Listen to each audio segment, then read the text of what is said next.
Oke guys, so seperti mana yang kamu nampak title tu, bolos awal. So itu adalah tujuan video aku untuk kali ini. Aku ingin berbincang dengan kamu mengenai situasi terbaru yang dilalui oleh Sabah FC sekarang ni. Di mana walaupun 5 perlawanan terakhir yang telah kita lalui berakhir dengan keputusan yang cukup bagus, belum mencatat sebarang kekalahan, tapi kita realise something di situ, macam ada sesuatu yang tidak kena dengan pasukan Sabah, especially bahagian pertahanan. Macam aku heran kita kerap kali didahului oleh pasukan lawan, walau macam mana pun untuk 3 perlawanan, yang kita telah 2 kah 3 kah perlawanan yang telah kita lalui, kita berjaya membuat comeback. So good job untuk pasukan Sabah. Tapi apa yang terjadi untuk 2 perlawanan terakhir untuk pasukan Sabah menentang, Kedah dan juga KL City ni membuatkan aku sedikit risaulah. Okey.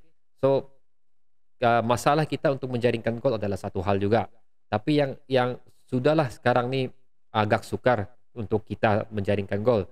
Dikenakan lagi dengan masalah baru yang timbul di pasukan Sabah FC ni, di mana kita sering kali dibolesi awal oleh pasukan lawan.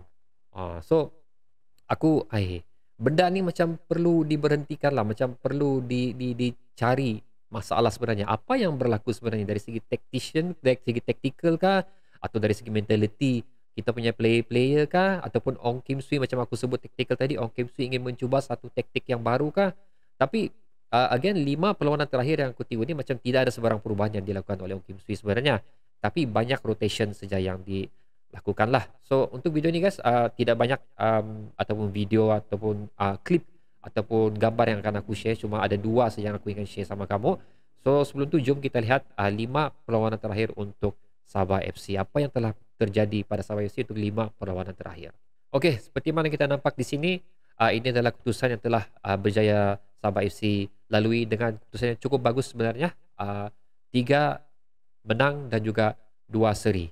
Okey, so kita walaupun Sarawak ada masuk situ, perlawanan menentang Sarawak sebenarnya tidak termasuk dalam apa yang cuba aku ingin ulas pada video ni. Kamu ingat saja perlawanan waktu Sabah menentang Selangor, so kita masukkan ke dalam situlah. Tapi ini aku mau share kamu apa yang terjadi dengan pasukan Sabah selepas 5 perlawanan. Kalau kita nampak situ untuk menentang PJ City, Melaka, Kedah dan KL City, dan again sekali lagi Selangor, pada perlawanan tersebut kita sering kali dibolesi awal oleh pasukan lawan. Terengganu pun guys, ya, hampir aku tengok perlawanan menentang Terengganu pun sama juga. So untuk 3 perlawanan yang kita telah dibolesi, yang kita menangi, kita telah dibolesi awal tapi berjaya kita menangi adalah menentang Melaka, PJ City dan juga Terengganu. Okey. So ini alhamdulillah lah, walaupun kita telah dibolesi lebih awal oleh pasukan lawan, tapi at least kita dapat membuat comeback dengan memenangi perlawanan tersebut. Aku pernah sentuh hal ni pada video sebelum ni, di mana aku cakap sejauh mana kita mau mengharapkan comeback ni. Sejauh mana kita boleh rely dengan player-player pasukan kita untuk membuat comeback demi comeback. So apapun, aku yakin sebenarnya Sabah FC mampu untuk melakukan sesuatu. Tapi sesuatu yang aku maksudkan tu bukanlah dengan asyik membuat comeback, asyik kena bolos awal. Tapi macam contoh situ menentang pasukan Sarawak lah. Okay, kita mampu menjaringkan gol, the only goal pada perlawanan tersebut. Dan juga pada perlawanan yang lain di mana kita telah mendahului pihak lawan untuk menjaringkan gol dan berjaya mendapat 3 mata pada perlawanan tersebut. Tapi lain jadinya pada 5 perlawanan terakhir, again tolak Sarawak, kita masukkan Terengganu ataupun Selangor di dalam chat tersebut, dalam gambar tersebut, di mana aku telah sedar yang something wrong dengan kita punya defend. Something wrong dengan kita punya defend.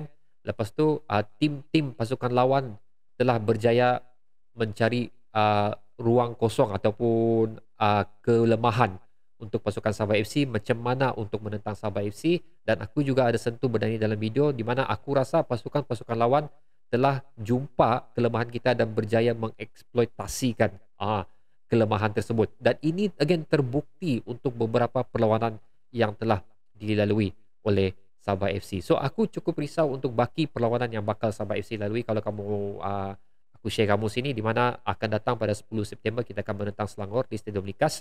So ini adalah merupakan satu perlawanan yang sengit bagi aku. Dan seterusnya adalah menentang Terengganu. Itu adalah perlawanan away untuk pasukan Sabah. Kita tahu Terengganu mempunyai rekod yang cukup bagus juga untuk perlawanan home diorang especially.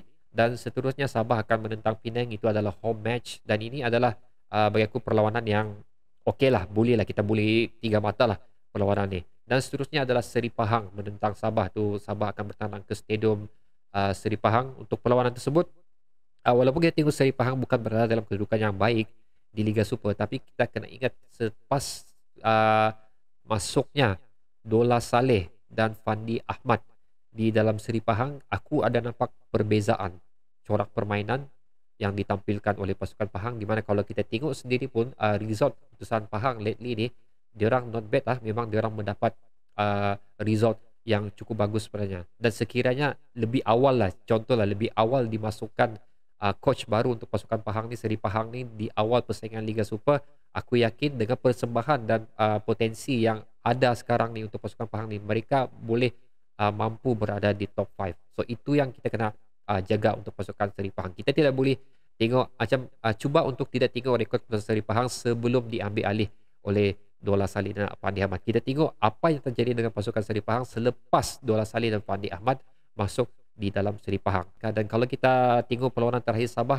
itu Sabah akan bertandang ke Stadium JDT. So itu menang miracle lah. Menang miracle. Seri alhamdulillah. Kalau kalah tu memang aku pasti sudahlah. Begitu. So jangan kamu salah, bukan aku nak sokong Sabah.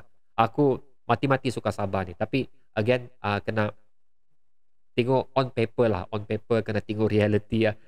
Okay, kena tengok reality. Macam memang susah untuk penentang JDT. That's why aku pernah buat video sebelum ni. Itu start perlawanan daripada Kedah. Aku ada buat video untuk Kedah, Kuala Lumpur, Selangor, Sabah, Penang, Seri Pahang. Aku target perlawanan ni adalah perlawanan yang sepatutnya Sabah FC menang. Okay, Sabah FC berjaya mengumpul 3 mata untuk kekal berada di tangga kedua dan seterusnya layak untuk ke AFC.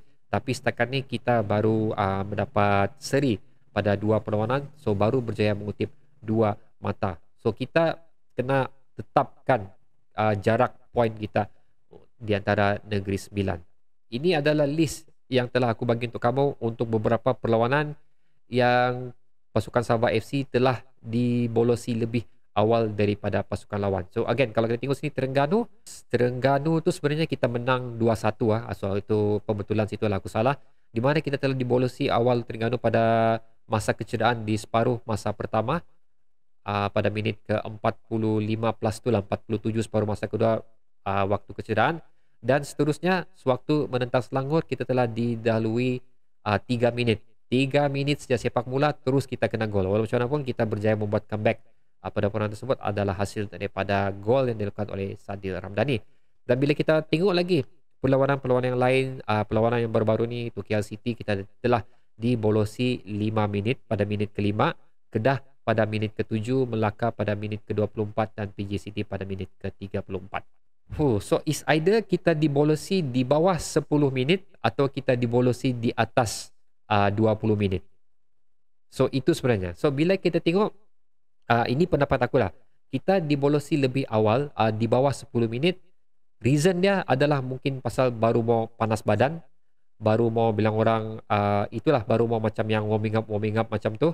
That's why maksudnya konsentrasi belum naik lagi pada masa tu. So kena berjaga-jaga pada separuh masa kedua. Dan kalau kita tengok pula pada minit ke-20 minit ke atas, itu menuju untuk tamatnya separuh masa pertama, badan mungkin sudah panas tapi fokus sudah mula kurang. Mungkin kepenatan, mungkinlah, kita tak tahu. So ini adalah macam pada pandangan aku lah. So di mana Sabah FC, OKS kena monitor benda ni betul-betul, kena cek benda-benda ni betul-betul. Mungkin juga reason yang aku cakapkan tu betul, tapi mungkin juga ada reason yang lain berlaku sebenarnya yang menyebabkan kita sering dibolosi awal oleh pasukan lawan. Kalau kita tengok pun situ seri sebenarnya, tiga menang, 3 seri apabila kita dibolosi awal. Tapi apa yang siok sebenarnya kalau kamu tengok situ, sekiranya kita dijaringkan 10 minit lebih awal, kita akan seri pada perlawanan tersebut. So sekiranya kita dibolosi towards the end of first time, kita memenangi perlawanan tersebut. So itu kamu rasa kenapa, guys? Aku mau tahu apa pendapat kamu di situ. Ini aku nak boleh bagi jawapan. So aku mau tahu apa pendapat kamu di situ. Kenapa sekiranya kita dibolosi 10 minit lebih awal, kita seri perlawanan tersebut, tapi sekiranya kita bolos towards the end of first half, kita masih mampu untuk memenangi perlawanan tersebut. Ini aku mau tahu apa pendapat kamu. So satu lagi benda yang aku mau sentuh sini, macam mungkin aku ingat, tapi mungkin aku sudah cakap di awal video tadi, seolah-olah pasukan-pasukan yang bakal kita temui sekarang ni telah menemui resepi untuk meloloskan diri daripada pertahanan kita. So mereka telah menemui resepi bagaimana untuk beat kita punya pertahanan. So daripada apa yang aku tengok, most of the goal yang dilakukan oleh pasukan lawan adalah daripada counter attack dan mempunyai bahagian hadapan yang cukup laju. So adakah masalah Sabah FC sekarang ni adalah tidak mempunyai defender yang laju? Adakah itu masalah kita? Tapi dari segi defensively kita memang cukup bagus. Kalau kena silap kita baru bolos sebanyak 16 gol. So rekod yang cukup bagus setelah melalui sebanyak 17 perlawanan. Kita bakal melalui 18 perlawanan. So sekiranya betul lah apa cakap ni 16 gol yang telah kita lalui. So basically macam boleh cakap satu perlawanan satu gol lah. Lebih kurang begitu. Ataupun 0.8 lebih kurang macam tu lah. Kebarangkalian untuk kita dibolosi. Ini pun salah satu contribution untuk kenapa agak sukar untuk kita memenangi perlawanan tersebut secara selesa. Of course, sekali lagi adalah kerana bahagian forward kita defensively, midfield memang cukup bagus. Kita berada dalam satu situasi yang cukup bagus, tapi unfortunately kita punya forward pula yang tidak komplit di season 2020. Nampak cukup cantik sudah, tapi again unfortunately tahun 2020 ni forward kita pula tidak berapa bagus. So again guys, bagi aku semua ni kita kena tangani lebih awal lah. Okay, kita kena tangani, kita kena tengok masalah ni lebih awal sebelum kita menuju ke next season. Jangan lepas habis season baru mau cek kenapa masalah ni berlaku. Cek benda ni lebih awal supaya lebih awal kita boleh atasi masalah ni. Dan untuk benda-benda lain pula, sekiranya kamu mau bercakap macam patut letakkan defender ni, aku sudah cek perlawanan-perlawanan yang aku bagi kamu di sini ni,